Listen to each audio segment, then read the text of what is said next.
Baik, mari kita membuka Alkitab kita. Nats pertama yang akan kita lihat hari ini dari Markus pasal 7. Ini agak panjang. Markus 7 ayat 1 sampai 23. Ini bisa dengar sampai ke belakang? Saya Markus 7 ayat 1 sampai 23. Ini agak panjang.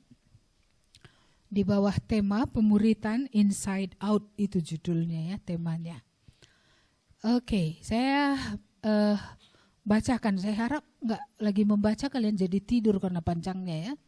Iya, oke. Hah? Oh, gantian, baik. Saya ayat ganjil, kalian semua ayat genap ya. Iya, oke. Pada suatu kali serombongan orang Farisi dan beberapa ahli Taurat dari Yerusalem. Ini harus ada yang pakai mic juga karena nanti nggak masuk di rekaman. Iya, saya ulang. Pada suatu kali serombongan orang Farisi dan beberapa ahli Taurat dari Yerusalem datang menemui Yesus.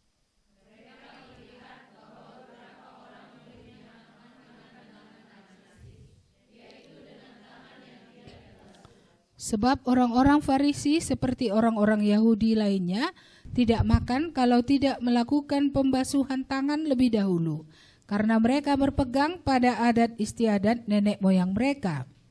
Dan kalau pulang dari pasar, mereka juga tidak makan kalau tidak lebih membersihkan dirinya.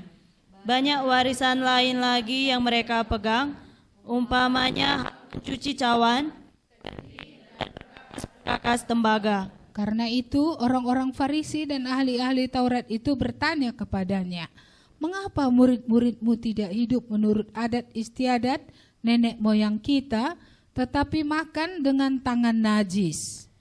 Jawabnya mereka, "Saya tentang kamu, hai orang-orang munafik, tertulis, bangsa ini memuliakan aku dengan bibirnya, padahal hatinya jauh daripadaku. Percuma mereka beribadah kepadaku, sedangkan ajaran yang mereka ajarkan ialah perintah manusia. Perintah Allah kamu abaikan untuk berpegang pada adat istiadat manusia." Yesus berkata pula kepada mereka, "Sungguh pandai kamu mengesampingkan perintah Allah supaya kamu dapat memelihara adat istiadatmu sendiri. Karena Musa telah berkata, hormatilah ayahmu dan ibumu, dan siapa mengutuki ayahnya atau ibunya harus mati. Tetapi kamu berkata, kalau seorang berkata kepada bapaknya atau ibunya, apa yang ada padaku yang dapat digunakan untuk pemeliharaanmu, sudah digunakan untuk korban, yaitu persembahan kepada Allah. Maka kamu tidak membiarkannya lagi berbuat sesuatu pun untuk bapaknya atau ibunya. Dengan demikian firman Allah kamu nyatakan tidak berlaku demi adat istiadat yang kamu ikuti itu, dan banyak hal lain seperti itu yang kamu lakukan." Lalu Yesus memanggil lagi orang banyak dan berkata kepada mereka, "Kamu semua dengarlah kepadaku dan camkanlah. Apapun dari luar yang masuk ke dalam seseorang tidak dapat menajiskannya, tetapi apa yang keluar dari seseorang, itulah yang menajiskannya. Barang siapa bertelinga untuk mendengar, hendaklah ia mendengar." Sesudah ia masuk ke sebuah rumah untuk menyingkir dari orang banyak, murid-muridnya bertanya kepadanya tentang arti perumpamaan itu. Maka jawabnya, "Apakah kamu juga tidak dapat memahaminya? Tidak tahukah kamu bahwa segala sesuatu dari luar yang masuk ke dalam seseorang tidak dapat menajiskannya? Karena bukan masuk ke dalam hati, tetapi ke dalam perutnya lalu dibuang di jamban. Dengan demikian ia menyatakan semua makanan halal." Katanya lagi, apa yang keluar dari seseorang, itulah yang menajiskannya. Sebab dari hati orang timbul segala pikiran jahat, percabulan, pencurian, pembunuhan, perzinahan, keserakahan, kejahatan, kelicikan, hawa nafsu, iri hati, hujat, kesombongan, kebebalan. Semua hal-hal jahat ini timbul dari dalam dan menajiskan orang. Iya. Pada waktu menjelang hari-hari tertentu ada orang memperbaiki kursi-kursi di rumahnya gitu ya. Jadi sampai kadang kredit ya, berutang gitu ya. Pokoknya udah ganti nanti kursinya gitu. Lalu setelah lewat hari-hari tertentu itu, kursinya diambil lagi oleh orang yang jual. Mengapa? Karena tidak sanggup bayar kredit. Iya, ini namanya apa ini? Iya, apa namanya ini? Biar mati asal setan gitu ya. Iya, pokoknya keren gitu ya. Iya, nggak ada di antara kita beli baju mahal-mahal berutang ya. Itu di luar sana ya. Di sini nggak ada. Oh iya, memang terkenal itu GKMI Kasih Anugerah ya. Nggak ada yang kayak gitu-gitu ya. Iya. Jadi sering kali di luaran sana lah ini kalau memang nggak ada di sini gitu ya. Penampilan luarnya itu meyakinkan. Iya. Meyakinkan kali penampilan luarnya gitu. Ya, yang di sini pun yang udah pakai bedak kelihatan cantik ini meyakinkan juga. Tapi siapa tahu tadi belum mandi. Ada yang kayak gitu. Dari luar kan udah udah cantik lah, ya kan? Padahal di dalam belum mandi tadi, ya kan? Ya, ada yang belum mandi satu harian ini? Sudahlah tadi pagi, iyalah. Tapi sore ini udah juga. Iya, jadi saya nggak nyindir ya. Tapi maksud saya ngasih contoh. Iya, banyak orang yang seperti itu. Luarnya isi oke gitu ya. Dalamannya ini loh bagaimana gitu. Makanya saya pilih tema pertama kalau kita lihat jadwal kita ini. Sesi 1 itu judulnya Pemuritan Inside Out. Itu saya pilih judulnya. Pemuritan, kata murid itu apa yang paling kalian ingat kalau murid coba? Belajar, iya. Jadi kalau gitu, adakah orang yang tidak jadi murid? Bolehkah ada orang yang tidak menjadi murid? Boleh? Enggak, karena ini belajar. Lebih apalagi unik gitu ya. Kalau kita lihat murid-murid Yesus belum bertobat loh waktu dipanggil. Siapa bertobat? Petrus? Murid-murid yang lain? Enggak, dari dalam tempat pekerjaan mereka, yaitu menangkap ikan, di depan masih kosong, di depan kosong. Jangan malu ke depan, iya. Enggak ada yang gigit di depan, enggak ada. Ya. Oke, muat ya, itu. Kalau enggak ada di sini nakku sini Misael, ya.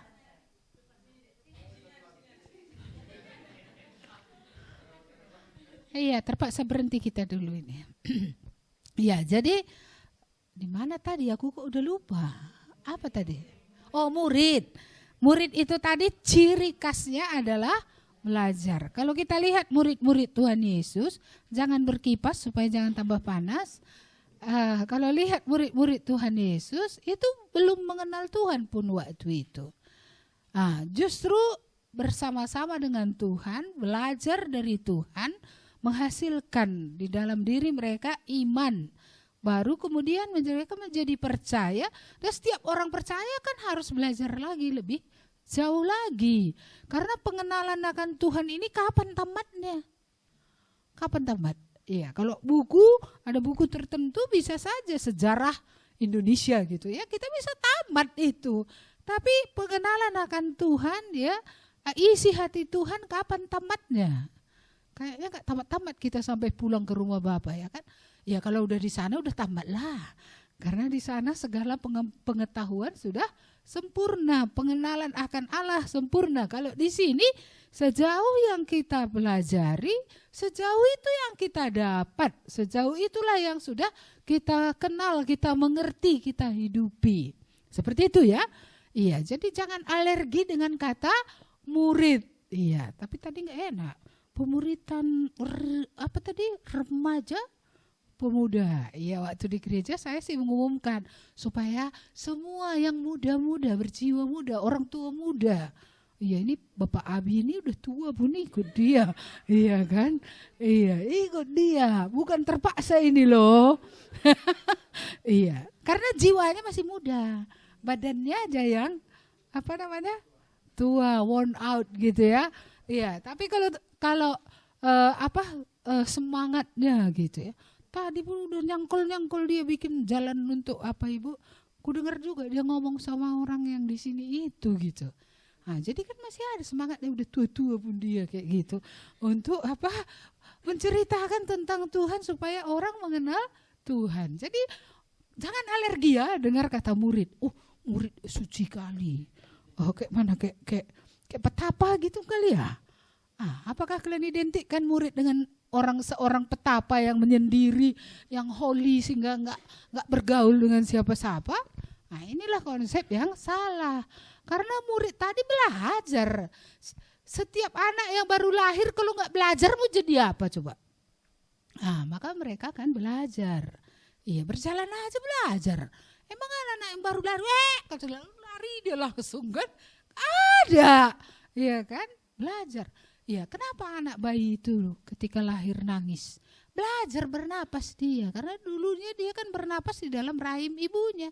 Sekarang dia tidak ada lagi hubungannya dengan rahim ibunya.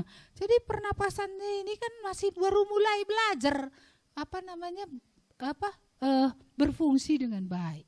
Ya belajar. Ya, jadi jangan alergi dengan kata murid. Ya, justru baru lahir baru pun sebenarnya harus langsung belajar. Iya, makanya ada juga di sini belum bertobat tapi ikut pemuritan pula ini kan. Ya, saya izinkan aja, siapa tahu ada anugerah Tuhan. Murid-murid Tuhan Yesus pun dulu belajar tapi akhirnya menjadi percaya, gitu ya. Jadi saya tidak saya tidak merasa semua yang di ruangan ini sudah ke surga, enggak. Masih ada ini, saya tahu beberapa iya kan. Yang question mark, tanda tanya ya, ini murid atau enggak sih gitu. Waktu saya mempersiapkan ini, yang saya sebenarnya paling ingat itu Sakeus. Cuma karena Sakeus ini sudah sering kali kalian dengar, kayak mana lagi aku khotbah Sakeus pikirku. Tapi Sakeus itu orang yang inside out loh. Dia bukan tampil luar. Ya kan bisa saja ketika Yesus sudah masuk ke rumahnya gitu ya. Dia menyambut Yesus dalam hatinya. Lalu kemudian dia tidak nampak apa yang di dalam itu keluar. Dia diam-diam aja. Ada gak orang bertobat? Janganlah orang tahu aku bertobat gitu kan. Jadi ngaku dosa pun gak mau berdoa sama orang lain. Ayo kata pembimbing misalnya atau kata hamba Tuhan. Mau gak kamu berdoa bersama ibu? Bu, aku berdoa sendiri saja, katanya kan?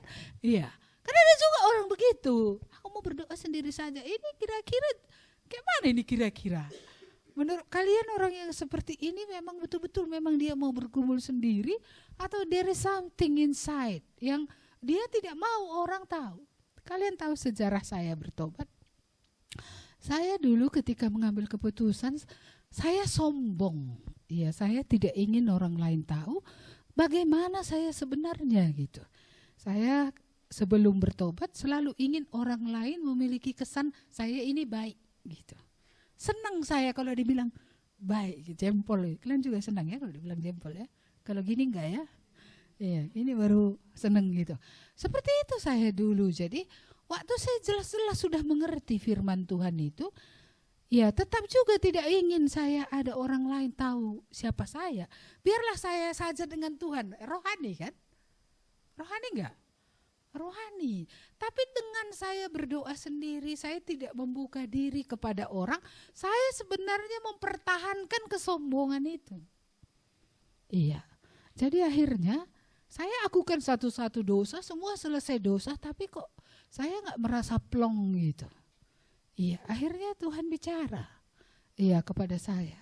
Kenapa kamu harus berdoa sendiri? Kenapa kamu nggak share dengan orang lain? Apa sebenarnya yang ada dalam hidupmu? Iya, kepada Tuhan karena nggak kelihatan Tuhan itu saya berani. Tapi kepada orang yang kelihatan saya nggak berani. Mengapa? Karena nanti dia menilai saya begini. Sekarang mana lebih penting? Tanggapan orang itu tentang saya atau tanggapan Tuhan tentang saya? Menurut kalian mana lebih penting? Yang bener aja. Jadi selama ini gitu ya. Yang penting tanggapan Tuhan gitu ya. Jujur ya. Ya, atau selama ini juga ya Tuhan, ya kepada Tuhan datang aja gitu. Tapi kepada manusia tidak mau datang. Orang seperti ini tidak akan pernah menjadi orang yang rendah hati. Dan orang seperti ini susah dipakai Tuhan. Iya, karena dia adalah orang yang sombong. Inilah ciri orang sombong. Orang sombong itu bukan orang yang membanggakan semua kehebatannya saja. Orang sombong adalah orang yang dia mau orang lain melihat baiknya dia saja. Iya, makanya dulu ada satu teman orang percaya yang telunjuknya gini sama saya. Dia datang menemui saya ke tempat saya kos dan dia bilang, kamu orang paling sombong. Enggak terkejut. Terkejut saya. Kakak rohani bilang, kamu orang paling sombong. Saya merasa saya rendah hati. Tapi dia bilang, kamu paling sombong. Akhirnya saya bertanya, mengapa kamu bilang aku sombong? Iya, dia menjelaskan. Karena kamu hanya mau orang lain melihat engkau baik. Tapi engkau tidak pernah benar-benar murni di hadapan manusia gitu. Kenapa? Karena memang aku gak ingin orang lain tahu masa laluku. Maka lama saya baru bisa menyaksikan siapakah saya yang tersembunyi. Iya. Saya yang kelihatan ya orang lihat. Tapi saya yang inside di dalam itu enggak ingin saya orang melihatnya. Ya sampai tadi Tuhan bicara. Ya dan saya bergumul semalaman enggak tidur masalah harga diri ini tadi. Saya bukakan kah atau tidak kepada manusia. Kepada Tuhan saya rela. Kepada orang saya tidak rela. Sampai akhirnya saya harus memilih. Tuhan bilang, cus, pilih. Kamu mau semua orang menganggap engkau baik, tapi aku tidak menerima engkau. Atau orang lain tahu semua kamu buruk, tetapi aku menerima engkau. Pilih gitu. Iya, itu yang saya sampai pagi gak bisa tidur. Baru in the morning, early morning, I make decision. Saya buat keputusan. Whatever others think about me, no problem. Gak masalah apapun penilaian mereka tentang saya. Lagi pula saya ingat juga semua manusia sudah berdosa. Mereka orang berdosa, saya orang berdosa. Jadi sama-sama berdosa. Kalau mereka tahu, ya, kalau harga diri saya hancur pun, kalau orang gak lagi memuji saya, gak mengatakan saya lagi baik, so what? Yang penting apa? Bahwa Tuhan mengatakan, aku menerima engkau.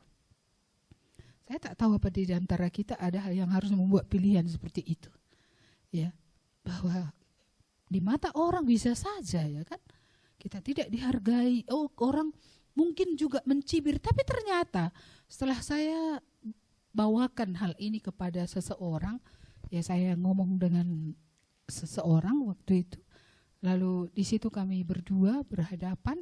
Itulah pertama kali rahasia hidup saya, gak ada orang lain tahu, orang tua juga tidak, siapapun tidak.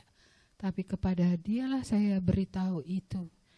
Dan kami berdoa, dia menyuruh saya berdoa, dia berdoa juga untuk saya gitu ya. Disitulah baru saya mengalami gak ada gunanya harga diri ini digadang-gadang, dipertahankan. Karena kalau Tuhan tidak mau menerima, kadang kan kita menganggap bisanya gitu. Kata siapa bisa gitu? Ketika Tuhan bilang itu tidak bisa gitu, ya nggak bisa gitu loh. Iya. Jadi itulah sejarah gitu ya pertobatan ibu dulu tahun 81 itu udah lama kali. Jadi saya memang membuka diri, harga diri, enggak lagi. Semua pun menganggap buruk, ya memang buruk. Jadi ngapain dibilang bagus yang buruk? Ya buruk. Tanpa kejelasan tentang hal ini kita tak bisa menjadi orang yang murni. Kita tidak bisa menjadi orang yang kokoh juga, gak bisa. Karena masih ada di situ pembelaan terhadap kesombongan tadi, pembelaan terhadap harga diri tadi gitu. Iya, saya bersyukur akhirnya saya gak lagi menjadi masalah apa kata manusia. Menurut Tuhan saya kayak mana ya, itu yang penting. Apa Tuhan menerima saya atau tidak? Kalaupun seluruh dunia menerima saya, tapi Tuhan bilang tidak, itu sangat mengerikan. Saya memilih seluruh dunia boleh menghujat, asal Tuhan menerima saya apa adanya. Iya, itulah dulu sombongnya saya. Saya pikir saya bukan sombong, tapi orang yang gak mau membuka diri kepada Tuhan, orang yang gak mau juga orang lain mengenal dia sebagaimana dia adanya, itu orang sombong. Iya, kita lihat tadi di sini bagaimana, saya rasa kisah ini juga kita sudah tahu semua ya, bagaimana ahli Taurat orang Farisi ini menurut ukuran mereka, menurut pikiran mereka itu good ya, jempol menurut mereka. Kembali lagi, menurut Tuhan bagaimana? Kenapa mereka merasa jempol? Mereka punya loh hukum Taurat. Dan hukum Taurat itu oleh para ahli dijabarkan lagi kayak P4, lebih mendetail sekali. Satu ayat bisa penjabarannya berapa puluh. Sampai tentang sabat aja gak bisa ngangkat tikar ya. Padahal tilam yang dimaksudkan itu tahu kalian apa? Tikar kecil itu loh yang bisa digulung, hasil gulungannya cuma semana. Kecil segini. Jangan membawa tilam. Kita bayangkan tilam itu kayak mana? Kayak kasur gitu ya kan. Yang tebel gini loh. Yang tebel gini. Enggak. Itu tikar kayak orang karo yang tipis itu. Atau kayak itulah. Atau kayak banyak kok sekarang yang tipis-tipis dia satu lapis saja kan. Digulung pun bisa gitu, enggak harus ditegang gitu. Itunya dimaksudkan tilam si Bartimeus. Nah, kalian bayangkan dia memikul tilam besar gitu ya. Enggak. Jadi mereka sudah buat penjabarannya sampai berapa langkah bisa melangkah pun dibuat coba. Padahal Taurat kan enggak ada berapa langkah bisa melangkah. Bisa masak atau tidak masak kan enggak ada. Itu yang mereka buat penjabar-jabarannya tadi. Itulah yang tadi dibilang buatan manusia. Iya, jadi ini menjadi lebih tinggi dari firman Tuhan coba. Yang sudah penjabaran praktis ini tadi, itu mereka anggap lebih tinggi dari aslinya firman Tuhan. Mengkacau. Ini kan sudah sangat apa kali ya. Tapi mereka merasa paten loh. Kami lah yang paten kan gitu ya. Kami punya Taurat, kami penjabarannya. Langkah berapa bisa? Seberapa jauh bisa berjalan hari ini, ya kan? Seperti itu. Jadi akhirnya aturan manusia ini menjadi naik ke atas. Padahal hukum Taurat isinya kasih. Kasih kepada Allah, maka begini, jangan ada Allah lain padamu gitu ya. Jangan menyebut nama Tuhan sembarangan, ya kan? Jangan ada berhala-berhala, kuduskan hari Sabat. Ini kan kasih kepada Allah, tapi mereka nanti jabarkan entah sampai di mana penjabarannya. Kasih, ya hukum yang terhadap manusia itu kasih sesamamu manusia. Kan itunya intinya. Ini gak ada lagi kasih kepada sesama manusia hanya karena gak cuci tangan. Iya, gak cuci tangan tadi dia. Atau mungkin di jalan dia, lapar dia, dipetiknya bulir gandum. Sebenarnya peraturan di Israel memutik bulir gandum hanya untuk dimakan karena lapar is okay. Ya, tapi jangan pula gonikan kan. Kayak kerja orang karo, ya kan? Kalau makan satu porsi kan memang wajar lah. Tadi berapa rupanya kamu taruh uang di situ pertama kalau orang tua kamu taruh 25.000, tapi kamu maunya rendangnya 2. Tutupi lagi dulu pakai apa? Pakai nasi gitu kan. Ini udah kayak mana ini kan? Ya ini gak bener lagi. Gak bener. Belum lagi nanti masih nasi itu panas-panas buatnya plastik. Maksudnya makanan anjingku katanya coba. Padahal beras harganya kayak mana? Mahal. Jadi kita lihat di sini pergeseran ya. Pergeseran. Ya ini bergeser ini. Bukan Taurat yang asli. Bukan hukum kasih tadi kepada Allah. Bukan hukum kasih kepada manusia. Bukan. Malah penjabaran-penjabaran yang menghilangkan inti daripada hukum Tuhan. Gak ada lagi intinya di situ. Iya, gak ada lagi intinya. Iya, jadi inilah tadi yang Tuhan Yesus gak senang melihatnya ya. Makanya apa katanya tadi, bangsa ini dikutip dari kitab Nabi Yesaya, memuliakan aku dengan apa? Bibirnya saja. Iya, Yusuf Roni bilang nanti banyak bibir di surga katanya. Itu mungkin ilustrasi ya. Mana pula ada orang bibir aja ke surga. Orang ya tinggal di neraka kan gitu, gak mungkin. Tapi begitulah dia menekankan ilustrasi ini. Karena banyak memang orang memuliakan Tuhan dengan apa? Bibir. Ada rendahnya kabupaten. Iya, kalau nyanyi kan paten kita ya. Aku mengasihi Engkau Yesus, sampai mata pun terpejam, tangan terangkat, ya kan? Oh, kayak sendu dan kayak rohani gitu loh. Iya. Tapi Tuhan selalu kali dalam Alkitab ini katakan Tuhan melihat hati. Iya, kita kembali lagi ingat ketika pemilihan Raja Israel ya, yang menggantikan Saul. Abner itu strong, kan kuat, badannya kuat, tentara, model tentara loh. Ini cowok maco gitu ya. Iya, apa?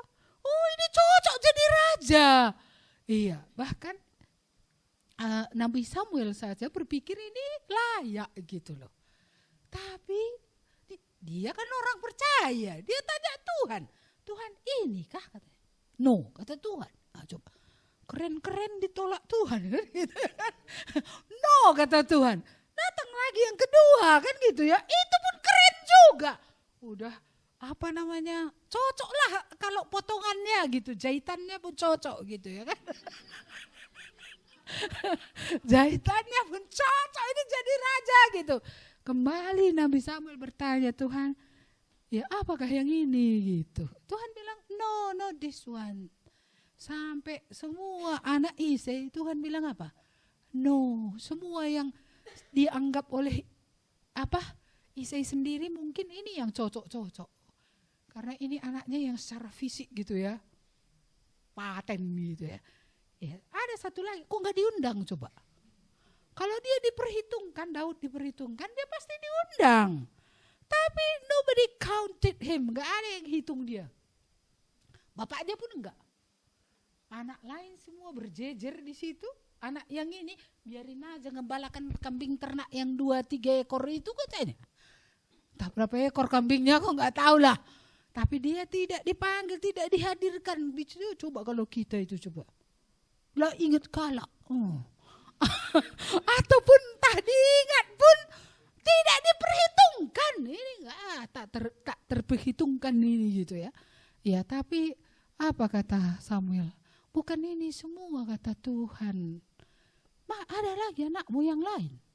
Ada satu lagi. Di mana dia? Gembalakan ternak. Cobalah. Yang tentara enggak laku. Yang gembalakan ternak dipanggil kan gitu ya. Panggillah dia. Ketika Daud tiba, Samuel bertanya kepada Tuhan, inikah dia Tuhan? Tuhan bilang, urapi dia coba.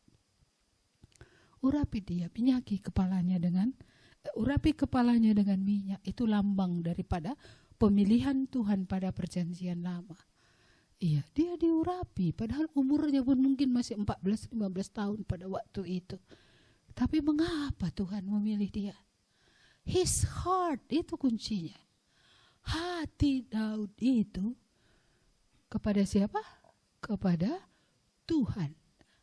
Di luar saja? Enggak, it is from inside.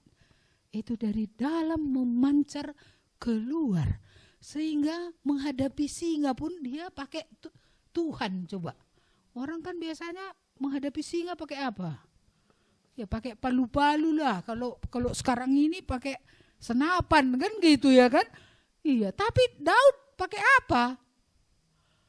Iya, Tuhan. Ngadapi Goliat aja sebesar gajah gitu kan. Iya, tinggi ya, cantik lah, tinggi banget itu ya. Tapi apa yang Daud pakai? Iya, jangan lihat batunya yang 2 itu, 5 batu itu ya. Jangan lihat itu, lihat imannya kepada Tuhan sehingga walaupun dia hanya pakai alih-alih dengan batu, Tuhan menolong dia gitu. Jadi iman kepada Tuhan inilah yang pada sesi pertama ini mari kita kembali review. Sebenarnya aku punya iman sih enggak di dalam. Ya kan? Sebenarnya hatiku ini menurut Tuhan bagaimana gitu. Supaya jangan nanti seperti ahli Taurat dan orang Farisi ini. Tuhan menilai mereka dan memberi kesimpulan bangsa ini memuliakan aku dengan bibirnya. Iya. Padahal hatinya jauh daripadaku. Percuma mereka beribadah kepadaku. Sedangkan ajaran yang mereka ajarkan ialah perintah manusia. Sudah bergeser. Iya. Jadi hati mereka Tuhan nilai jauh dari Tuhan. Iya. Sore ini pada pembukaan ini kalau Tuhan melihat kita bagaimana kira-kira rekomendasi yang dia berikan ya. Catatan yang dia berikan akan hidup kita. Apakah dia akan mengatakan kalimat yang disebutkan oleh Nabi Yesaya ini, bangsa ini, orang-orang ini memang beribadahnya dia, tapi hatinya gak seperti yang Tuhan mau gitu. Itukah rekomendasinya? Ya, lulus dengan catatan, ini gak lulus pun gitu ya. Iya, tapi kita melihat di sini bahwa ya, apakah rekomendasi ataupun penilaian Tuhan adalah ini bangsa ini memang hatinya menyembah kepada Tuhan. Ini yang perlu kita renungkan. Karena begitu banyaknya kita melihat tadi kegagalan mereka di sini ya. Bagaimana mereka akhirnya mengabaikan inti daripada hukum Allah dan menaikkan hukum manusia dan menganggap peraturan manusia atau hukum manusia menjadi lebih tinggi dari hukum Allah.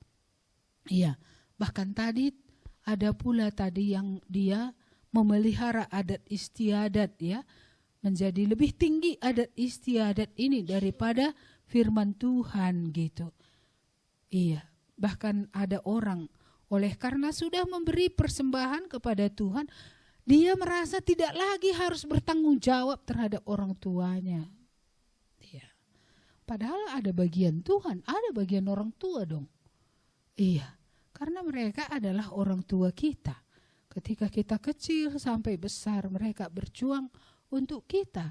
Ketika mereka sudah uzur ya, sudah tua, tak bisa lagi berbuat apa-apa gitu ya. Ya, tanggung jawab kita dia. Tapi kan bukankah banyak orang yang mengabaikan orang tuanya dengan alasan apa? Ya, dengan alasan aku sudah memberi kepada Tuhan. Mama, bapak, bagianmu udah kukai sama Tuhan katanya. Rohani ya. Kelihatannya rohani, tapi di mata Tuhan ini tidak benar. Iya. Ada bagian, memang bagian Tuhan. Tapi ada bagian, ini memang tanggung jawab kita. Maka orang percaya yang tidak memperhatikan keluarganya sama buruknya dengan orang yang tidak percaya. Iya, jadi ada orang kan kalau pendeta yang nyuruh cepat dia bergerak. Kalau keluarganya nggak peduli dia sama sekali. Nah, itu nggak benar juga itu. Tapi ada juga orang kalau keluarganya menjingkat kali dia, ya kan? Tapi kalau untuk orang lain dia tidak semejingkat itu. Ini dua-dua kutub yang nggak beres, ya nggak beres. Iya, harus kita ini memiliki kepada Tuhan seperti apa, kepada manusia seperti apa. Jadi ini tadi gambaran yang kita lihat di sini ya. Iya. Oke, mari kita lihat ke belakang. Iya, kamu semua dengarkanlah kepadaku dan camkanlah apapun dari luar yang masuk ke dalam seseorang tidak dapat menajiskannya. Ini soal makanan ya. Karena ada juga orang tadi soal makanan ini pun dia sangat ketat gitu ya. Iya, tapi apa kata firman Tuhan? Bukan yang masuk yang ke perut dan lalu ke jamban. Itu yang mengotori. Tapi sumber kekotoran itu adalah hati. Iya.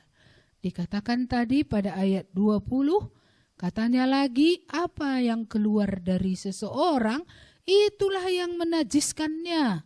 Sebab dari dalam, dari hati, orang timbul segala pikiran jahat, percabulan, pencurian, pembunuhan, perzinahan, keserakahan, kejahatan, kelicikan, hawa nafsu, iri hati, hujat, kesombongan, kebebalan, semua hal-hal jahat ini timbul dari mana? Dari dalam dan menajiskan orang. Iya. Itulah sebabnya kita harus memeriksa bagian yang paling dalam. Tuhan tidak bisa ditipu dengan penampilan luar, pelayanan gitu ya. Bisa aja orang melayani, tapi sebenarnya hatinya seperti apa? Ya kan, bisa saja orang masih menolong orang lain, ya bertindak kasih lah, ada pelayanan sosialnya, ya mungkin uangnya dibagi-bagikannya kepada orang miskin. Tapi Tuhan tadi melihat hati. Hati itu yang menjadi pusat kehidupan daripada manusia. Baik yang tak percaya, baik yang percaya, hatinya yang harus diperiksa. Hatinya. Ya, ini yang membedakan. Ya, hari Minggu saya rasa kalian sebagian ya yang mendengar khotbah Ibu tentang Kain dan Habel. Allah menolak Kain lebih dahulu baru menolak persembahannya. Iya, berarti Kainnya duluan gak beres menurut Tuhan. Nah, jadi jangan kita pikir kita akan melakukan ini, tapi hati kita enggak benar di hadapan Tuhan. Kalau hati kita enggak benar di hadapan Tuhan, sebenarnya apapun yang kita kerjakan, kalau diuji oleh Tuhan itu semua, terbakarnya itu semua. Makanya banyaknya nanti orang menyedihkan. Masuk memang ke surga karena memang ada imannya kepada Yesus, bahwa Yesus adalah Tuhan Juru Selamat. Ke surga dia. Tapi apapun yang dikerjakannya terbakar habis semuanya. Gak ada yang tinggal. Itu tentu sangat menyedihkan. Tapi masih syukur ya masuk surga gitu ya. Daripada tidak masuk gitu ya. Ya sepala sudah masuk ke sungai ya mandilah. Ya kan. Ya mau ikut Tuhan jangan tanggung-tanggung lah. Ya kan? Serius lah. Kan gitu ya. Jangan tanggung-tanggung. Masa awak mandi masuk ke sungai celup saat udah gitu kan. Kayak mana mandi celup saja. Iya, jadi puaskanlah kan gitu ya. Iya, mandilah, berenanglah. Bersama Tuhan ini Bu, berenanglah. Beranilah kamu. Berenang, serahkanlah seluruh hidup kepada Tuhan. Tidak mungkin kan Tuhan gak baik. Masih ingat ketika kita masih berdosa pun, Dia sudah datang dari sorga. Ketika kita masih sangat kotor, Dia sudah mati di kayu salib. Iya, apakah kita akan teruskan kotor? Karena Dia sudah mati di kayu salib. Apakah kita take it for granted, mati Dia lalu kita hidup suka-suka kita? Iya, tentu tidak demikian. Kristus mati di kayu salib. Kalau kita mengerti arti pengorbanannya, kita tidak akan main-main hidup di dunia ini, hidup yang sekali ini. Karena pengorbanannya itu sungguh pengorbanan yang luar biasa. Iya, bukan manusia yang mati untuk kita. Dalam arti kata manusia biasa, dia Allah yang menjadi manusia. Tapi dia yang memberikan nyawa untuk kita supaya kita diselamatkan. Jadi apakah itu enggak berarti? Sedangkan orang tua saja mati untuk kita, berjuang untuk kita gitu ya. Iya, kita benar-benar, apa kasihan lihat dia, lihat perjuangannya. Ada orang yang ayahnya mungkin tidak terlalu berjuang untuk hidup keluarga, tapi ibunya sampai memiliki beberapa kerjaan gitu ya, supaya bisa mengejar anak-anaknya ini semua bisa mendapatkan yang baik ya. Itu aja kita sangat hargai gitu. Masa Kristus yang sudah mati di kayu salib, kita anggap itu biasa-biasa saja. Itu sih keterlaluan. Tapi ada satu anak dulu ngomong sama saya gini, Bu, saya membaca kitab Yakobus itu katanya. Apa isinya? Aku bilang, iblis juga percaya bahwa ada satu Allah, tapi dia gemetar. Aku lebih jelek lah dari iblis ya katanya. Aku tahu satu Allah, tapi aku gak gemetar katanya. Gak gemetar, dia berdosa, dia gak gemetar gitu. Biasa-biasa rasanya, ya, dia melakukan apa yang salah. Makanya dia bilang sama saya ini kok lebih dari iblis katanya. Iya, iblis saja percaya kepada Allah, bahwa Allah itu satu, tapi dia gemetar. Saya gak gemetar saya lagi gitu. Ya, mengertilah saya mengapa dia seperti itu.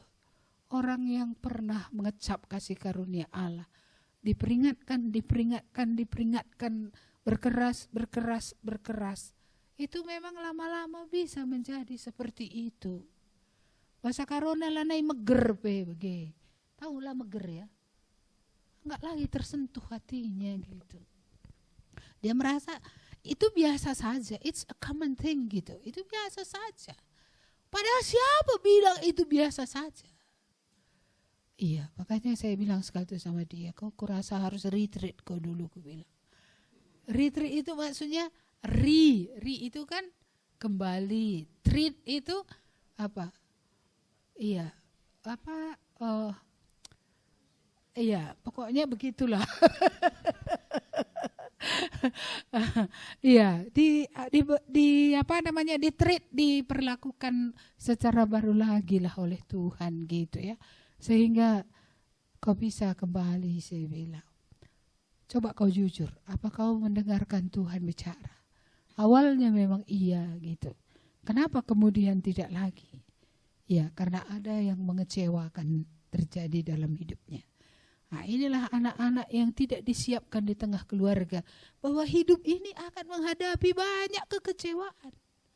Mana ada hidup yang mulus terus? Gak ada, di luar Eden gak ada yang mulus. Di surga aja pernah gak mulus.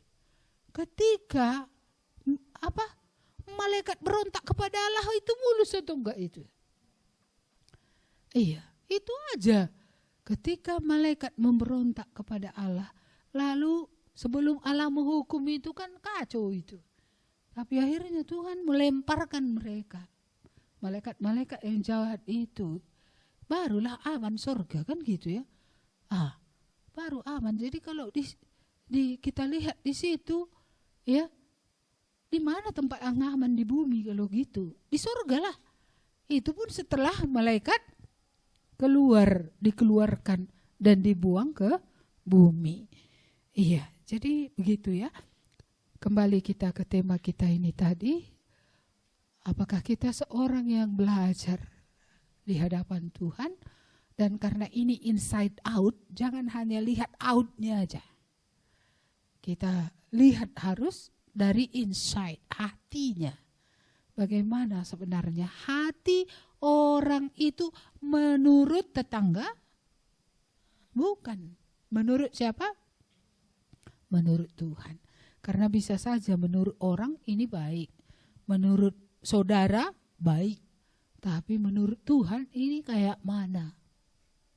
Ini seperti apa? Karena di dunia kita hari ini pendoa syafaat pun bisa begitu. Iya.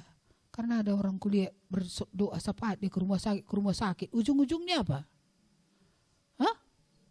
Uang. Kan? Jadi ini apa ini isinya ini? Makanya bisa sudah disalahgunakan semua. Pelayanan ini pun bisa disalahgunakan. Ada orang melayani, mengharapkan dia melayani. Untuk apa? Bukan karena dia mengasihi Tuhan, bukan karena dia mengasihi jiwa. Iya, dia melayani karena uang. Gini pula, udah berdoa dia, lalu gak dikasih orang itu amplop. Begini tandanya kayak gini-gini. Coba, apa artinya itu? Dibuatnya tangannya gini-gini. Iya, apa ini yang gini-gini? Ini bukan I love you ya. Tapi ini apa? Iya. Ija amplop nandai, kalau darat bagai, kok gak keluar gitu kan? Ini dunia di mana kita hidup hari ini. Saya pernah, itu mamanya siapa ya? Mamanya siapa namamu? Aku lupa nama. Mamanya si Mary sakit. Saya ingat saya ke rumah sakit itu. Adalah tim yang datang. Padahal saya sudah berdoa. Saya sedang menjelaskan firman Tuhan. Mamanya si Mary ini lagi terbuka. Iya pendeta katanya. Iya. Artinya terbuka lah dia terhadap firman Tuhan ini. Ininya dosa aku gitu. Datang orang disambarnya. Lewat saja dia. Artinya gak permisi sama saya. Dia langsung buat acaranya. Bukanya Alkitabnya gitu. Dari segi etika saja nilainya berapa? Gak ada nilainya. Tapi aku diam aja. Enggak pula aku bilang, aku tadi duluan ya gitu. Kenapa Anda jadi menyerobot? Kan saya tadi duluan. Enggak, saya diam aja. Sampai selesai acaranya baru seolah-olah dia sadar ada orang lain di situ. Iya, dan tahu kenapa yang dia bilang? Aku mau doakan kamu, tapi janji ya kalau nanti sembuh kamu kemana katanya, ke Korea ya? Ke Thailand, iya. Lalu ke Thailand, tapi yang bayar ongkosnya siapa? Mamanya si Mary gitu. Harga doa syafaat sampai ke Thailand. Pikir, nggak bahaya. Sudah bahaya ya. Seperti itulah hati. Makanya benarnya kata kitab Yeremia itu, betapa liciknya hati. Siapa yang mengetahuinya katanya? Siapa yang tahu? Aku Tuhan yang mengetahuinya. Jadi Tuhan menguji hati kita ini. Ya, jadi kita ke sini ininya supaya ini dilihat lagi ya, hati tadi. Memang Tuhan mengatakan bahwa kita memuliakan Tuhan bukan dengan bibir, tapi dengan apa? Dengan hati. Iya. Gimana ini kira-kira ini? Ini yang hadir semua ini kayaknya dengan hati ya? Ya? Iya kah?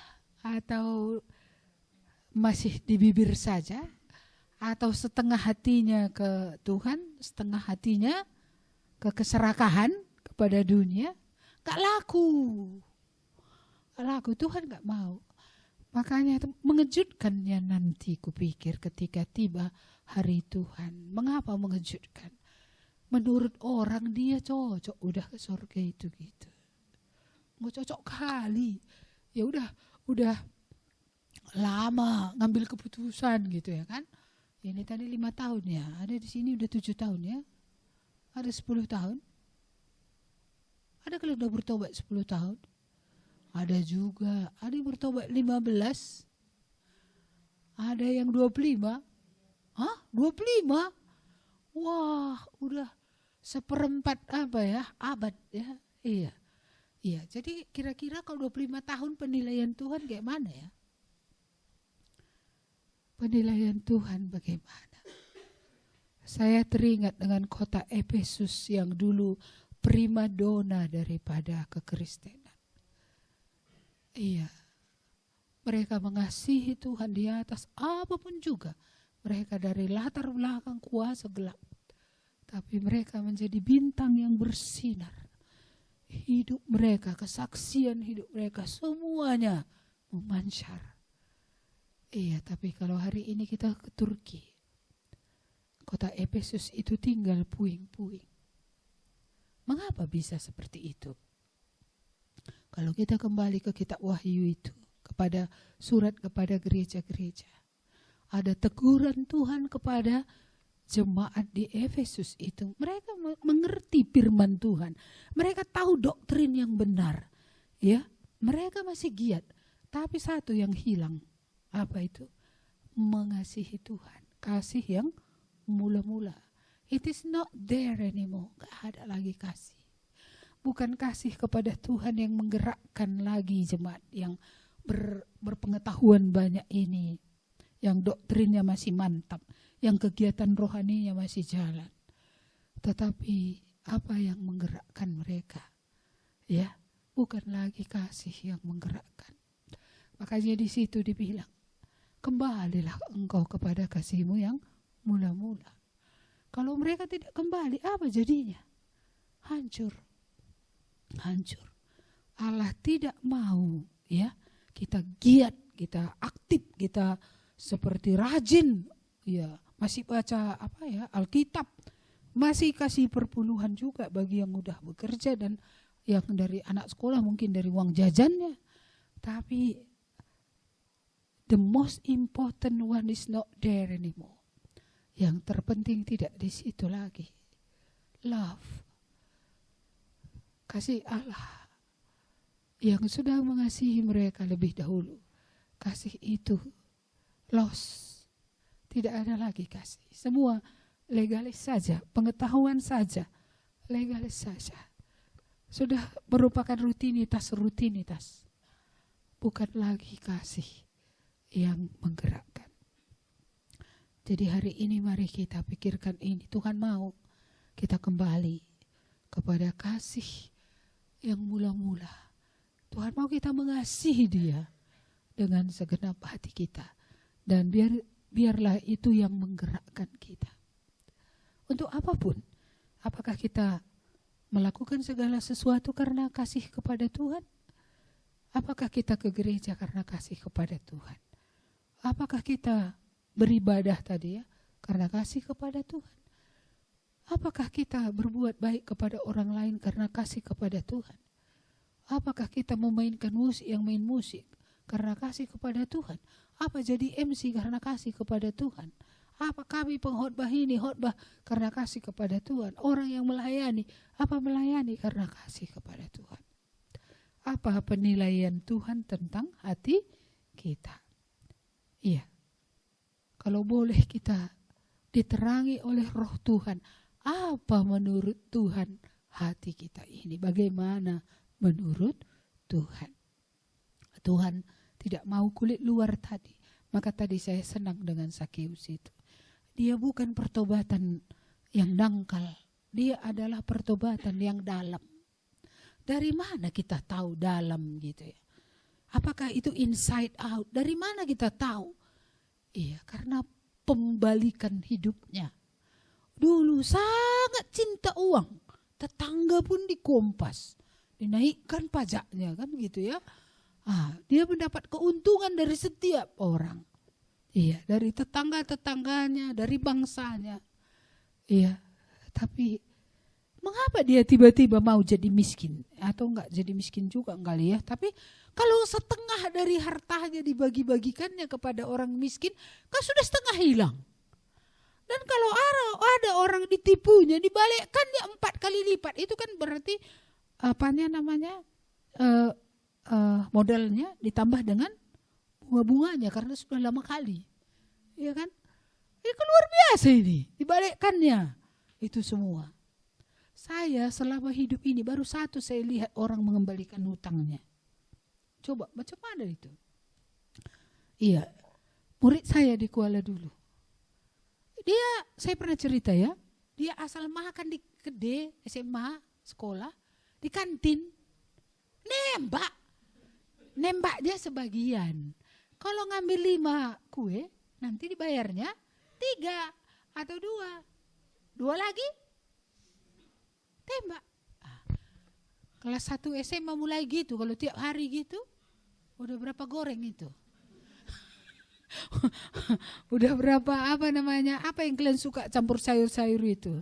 Bakwan. Sudah berapa bakwan itu coba? Jadi waktu saya mulai masuk di sekolah itu kan saya nggak langsung buka PA. Setahun kemudian setelah setahun berdoa baru saya buka gitu. Dan dulu terima murid baru pun 4 hari gitu penataran P4 ya. Tiap pagi harus rohani dulu. Saya minta izin sama kepala sekolah. Saya guru bahasa Inggris loh, tapi saya minta izin sama kepala sekolah. Pembinaan iman Pak. Iya, saya nggak mau dapat duit dari situ. Ya, jadi ada orang itu kumpulkanlah kolekte, nggak usah kolektean, aku bilang. Jadi ibu nanti nggak dibayar, enggak, aku gratis saja semua, aku bilang. Lalu saya sampaikan firman Tuhan. Akhirnya dia bertobat. Rupanya dia nggak ada duit dari kampung pula. Kuta-kuta nari, iya, kuta nari, iya kan? Sekolah di Kuala. Kuala itu budak kuta, lebih kuta lagi dia kan gitu ya kan. Iya, bayangkanlah itu. Saya tidak tahu berapa tahunkah dia nembak ini tadi. Tapi tahu kamu, dia punya satu tekad. Setelah didengarnya tentang Sakeus itu, Tuhan aku pun enggak 4 kali lipat Tuhan. Tapi setidaknya sebanyak yang goreng yang kumakan itu. Apa tadi bakwan yang kumakan itu sebanyak itulah aku kembalikan gitu. Kalian tahu libur dia pulang kampung, di kampungnya banyak kemiri. Kemiri ini rupanya kalau dikutip gitu kan, ada upahnya. Ada belah entah berapa persen lah sama yang ngambil kemiri ini, lalu kemudian nanti dijunjung loh ke kampung gitu. Jadi apa sekarang kumpulkannya. Rupanya 1 kali ngapai kemiri belum cukup. 1 kali liburan gitu belum cukup, hitung-hitungnya lah sekian lama kan gak cukup. Pokoknya dia usahakan bekerja ya. Berikutnya lagi libur lagi kan 40 hari dulu libur kalau puasa itu kan. Iya. 30 hari. 30 hari dia libur itu kembali lagi ke kampung gitu. Ngemolah apa yang bisa dikerjakan. Satu saja tujuannya, supaya hutangnya itu dibayar. Akhirnya maka saya tahu pula kisahnya ini, setelah terkumpul uang ini melapor dia dulu sama saya. Iya, dia bilang, ibu aku berdosa selama ini. Kepada Tuhan sudah lamanya aku bilang. Tapi aku mau ceritalah sama ibu, supaya ibu berdoa untuk aku, supaya aku bisa menjumpai tukang kantin yang beragama lain. Dia bukan seperti kita, bukan percaya Yesus gitu. Jadi akhirnya, ya saya bilang, barulah saya tahu kisahnya. Ayo mari kita berdoa. Kalau Tuhan sudah menaruh dalam hatimu, ini harus kau kembalikan. Kembalikanlah. Ini nanti jalannya kebebasanmu. Dan ini nanti jalannya supaya bisa orang itu pun mendengar kabar baik. Jadi pendek ceritanya, dijumpainya lah tukang kantin itu. Datang tukang kantin itu tahu katanya, taunya aku banyak anak sekolah ini mencuri katanya. Entah Kristen, entah agama lah apapun, mencurinya semua. Cuma kau yang balik dek ke sini, mengakui bahwa kau salah, kau mau mengembalikan ini. Kenapa kau lakukan itu katanya. Udah bisa lah cerita Yesus ini bergulir kan. Ceritalah dia. Aku pun karena Tuhan Yesus ini yang mengampuni dosaku katanya. Udah ngerti aku, dia mati untukku, untuk mengampuni dosaku, maka aku kembalikan ini. Jadi kan dia pun merdeka, apalagi yang menekan dia, hore kan, benar-benar lepas ya kan. Iya, dan dia akhirnya bisa menjadi saksi Tuhan. Kalau enggak kan ini tetap menjadi bumerang. Kita mau ngomong soal firman Tuhan sama dia pun masih nuduh di dalam, gorengnya. Apa tadi bakwannya gitu kan, masih menuduh dia di dalam. Jadi kalau menuduh, macam mana mau bebas kita cerita tentang firman Tuhan? Kan nggak bisa ya. Iya, ada di sini yang nyuri goreng atau nyuri bakwan atau menyuri yang lain atau melakukan dosa-dosa lain. Supaya jangan nanti kita merasa I'm okay, I'm alright. Aku nggak apa-apa. Aku nggak ada sesuatu kita bilang. Padahal Tuhan nanti menilai kita. Apa kata Tuhan? Apa kata Tuhan tentang kita? Saya rasa ini menyeluruh terhadap setiap orang. Apa kata Tuhan tentang kita? Iya. Karena Tuhan bukan Tuhan yang bisa matanya dikelabui. Orang bisa dikelabui, bisa. Kita upayakan misalnya kan, kayak ada dulu murid saya kan. Kami putus Bu katanya. Iya, putus kan gitu ya kan. Terus kemudian apa yang terjadi? Aku kan gak lihat HP-nya. Jadi apa yang dilakukan? Chat dia malam-malam. Apalagi dulu pernah, apa namanya itu yang murah itu, Telkomsel. Tapi murahnya jam 11. Jam 11. Jadi apa yang terjadi? Jam 11 teleponan. Laki-laki perempuan jam 11 teleponan ngapain itu? Ini orang ketiga iblis loh, bukan Tuhan. Iya kan? Udah masuklah situ. Apa namanya? Cakap longgar ya. Udah masuklah Iya, udah masuklah itu di situ. Jadi terakhir apa? Ditipunya lah aku, cobalah. Aku lah ditipunya hamba Tuhan. Wakil Allah di bumi lah salah satu kan.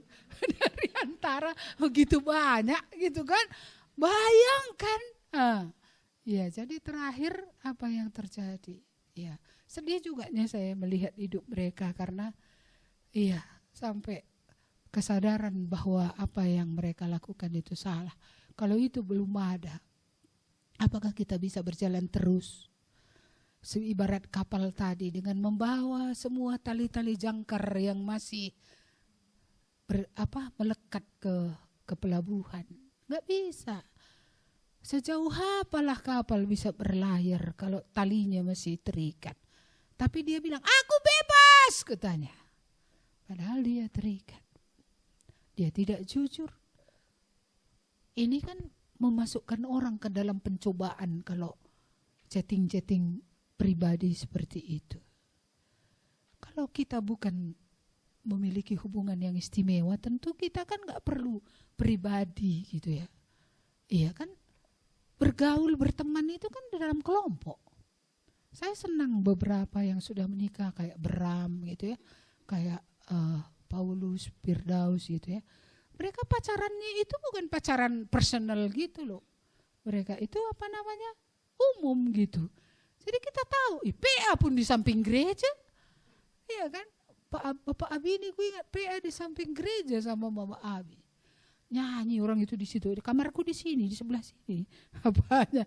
Nyanyi orang itu di situ. Berdoa mereka, baca firman. Supaya aku bilang baca firman bersama-sama untuk menyatukan pendapat tentang firman Tuhan, tentang apapun yang akan dihadapi ke depan sama persepsi. Itu rahasia rumah nikah yang akan baik gitu. Ya, jadi seperti itu. Makan mie, mereka permisi loh. Bu, kami boleh makan mie katanya. Boleh, tapi jangan terlalu lama pulang ya, aku bilang. Jam sekian udah pulang. Udah tua loh. Mereka bukan menikah umur 20 tahun.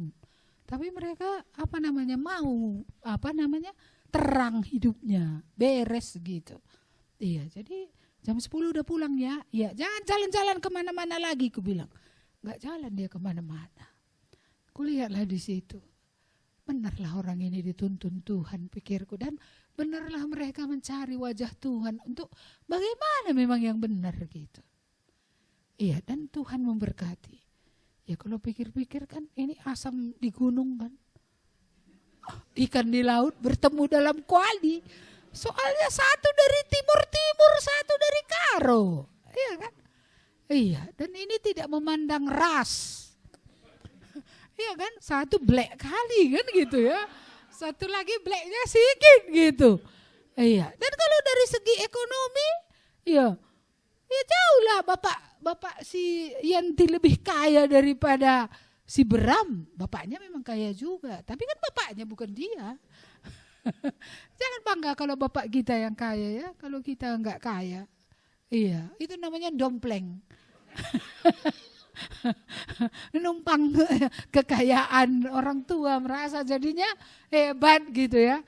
Ya, anak presiden serasa presiden gitulah. Tapi untunglah anak Jokowi nggak ada merasa seperti Jokowi gitu ya. Iya seperti presiden. Tapi kan banyak anak presiden yang lain atau anak-anak menteri yang lain yang kita lihat berkasus-kasus. Kayaknya dia yang menteri, dia yang berjabatan. Inside out. Iya, bukan out saja ya. Out, kalau out foto semua ini cantik semua ini. Ya kecuali yang baru sampai. Belum mandi. Itu pun masih nampak sinarnya sedikit ya.